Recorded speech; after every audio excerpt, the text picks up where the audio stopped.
si on n'est pas déterminé et qu'on lâche vite et on repart, j'ai d'ailleurs des personnes qui m'ont dit « tu devrais repartir ». J'ai dit « je ne repartirai pas, je suis venu ici et je réussirai ».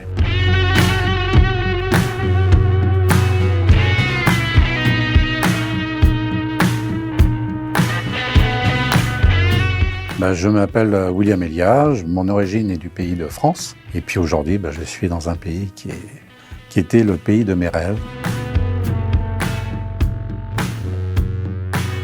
Je fais de la cuisine à domicile pour régaler tous les palais curieux et avec des bons plats appétissants. Ma raison de venir au Québec, c'est que j'avais mon CV sur emploi international. Je voulais bouger puisque la France n'était malheureusement plus le pays que j'avais connu. Et donc j'ai été contacté par le colloque du Québec puisqu'il y a beaucoup d'échanges entre le Québec et la France. J'ai vu plusieurs employeurs et autres. Et puis par la suite, bien sûr, j'ai eu un permis de travail temporaire. Et 3 mois après, je suis venu et tout rêve devient réalité. Mon grand espoir de cette nouvelle vie, c'est de pouvoir réaliser mes ambitions. Parce qu'ici, c'est un pays qui va de l'avant et qu'on donne la chance à tout le monde de pouvoir s'exprimer professionnellement et d'expliquer également ses origines. Et c'est ça qui me plaisait et pour moi, ça a été fabuleux. Ça, d'être ici, je suis fier d'être québécois. Je ne vais pas dire que c'était difficile de partir parce que je ne regarde jamais en arrière. Et quand je prends une décision, j'agis, je vais de l'avant. Et je suis quelqu'un de très déterminé, donc j'avais la réalisation de mes rêves que j'ai réalisé. Parce que tout rêve peut devenir réalité si on le désire. Je suis arrivé en avril 2015 et puis je dirais que j'ai été très bien accueilli.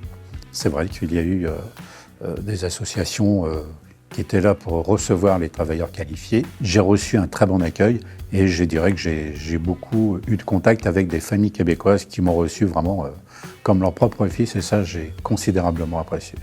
Le Québec est un pays d'hospitalité.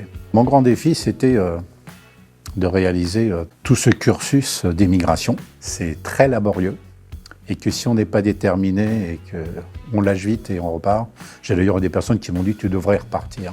J'ai dit « je ne repartirai pas, je suis venu ici et je réussirai ». C'est vrai qu'au début, on ne sait pas trop où aller. Et puis ensuite, quand je suis venu ici sur Terrebonne, que j'ai rencontré l'association Aminad qui a été d'un aide très très important au point de vue surtout l'immigration. Je suis venu à Terrebonne en fait parce que j'avais des amis qui m'ont dit « il fait très bon de vivre, viens voir comment ça se passe ». Et effectivement, j'ai vu parce que c'était très aéré, très éclairé et qu'il y a de la place vraiment pour ceux qui ont envie de s'investir et de bouger. Mon coup de cœur dans la MRC des Moulins, c'est le contact avec les gens que j'ai trouvé qui sont plus proches, plus ouverts, qu'il y a beaucoup d'entraide et que les gens sont toujours là pour te répondre à tes interrogations. Moi, ce qui m'a beaucoup fait plaisir, c'est tout cet environnement, l'île des Moulins, la rivière des Méniles. Je suis très environnemental. Et je trouve ça très agréable, surtout quand on fait de la marche, du vélo. Puis les gens sont souriants, je me sens bien, je me sens chez moi.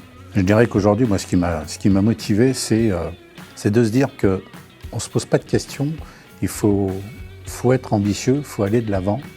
Et puis, il faut s'adapter aux conjonctures. Il ne faut jamais pleurer sur son sort, il faut avancer. Il y a toujours des solutions.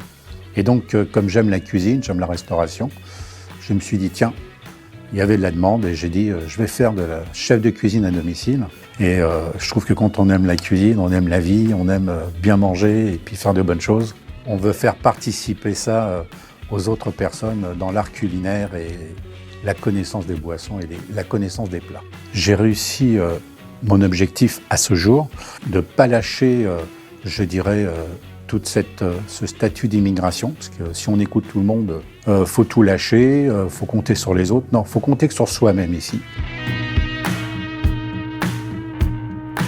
Je vais vous donner un exemple de plat un peu typique. C'est, on va dire, on peut préparer un beau jarret d'agneau braisé au vin rouge et au beau romarin avec une bonne polenta et puis avec une bonne collation d'un bon vin apprécié pour déguster tout ce plat très gracieux et très, très apprécié, avec un mélange de produits français québécois.